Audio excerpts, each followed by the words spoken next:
আমরা যেই কর্মসংস্থানের কথা বলেছি, দেশে যে বেকার, সেটা আমাদের দলের হোক, সেটি নিরপেক্ষ মানুষ হোক। আপনি ইনশাল্লাহ আল্লাহর মতে যখন নির্বাচিত হবেন, আপনি যখন সরকার গঠন করবেন, তখন কিন্তু আপনি কোনো দলীয় সরকার নন। আপনাকে যারা ভোট দিয়েছে এবং যারা দেয় নাই, প্রত্যেকের সরকার আপনারা। এবং তখন আপনাকে সকলের জন্য কাজ করতে হবে।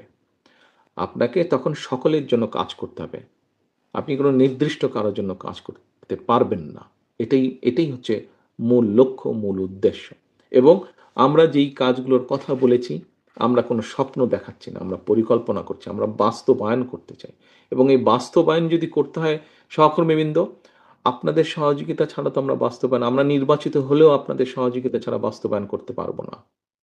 প্রথম বাস্তবায়নের কাজ হচ্ছে মানুষের ঘরে ঘরে জিনিসটাকে পৌঁছে দেওয়া। আপনারা এখানে আমাদের জেলার নেতারা আছেন, আমাদের উপজেলা থানার নেতারা আছেন, আমাদের পৌরসভার নেতারা আছেন। আপনারা যদি আপনাদের এলাকায় ফিরে যাবেন, আজকে কালকে ফিরে যাবেন, নির্বাচনের বেশি সময় আর বাকি নেই।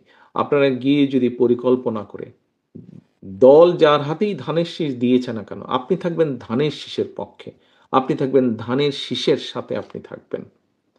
প্রার্থী আসবে, প্রার্থী যাবে, প্রার্থী চেঞ্জ হবে, প্রার্থী পর্যায়ক্রমে যায়, ধানের শীষ রয়ে যাবে, দল রয়ে যাবে, আদর্শ রয়ে যাবে, পরিকল্পনা রয়ে যাবে দলের। কাজে আপনি ধানের শীষের পক্ষে কাজ করবেন।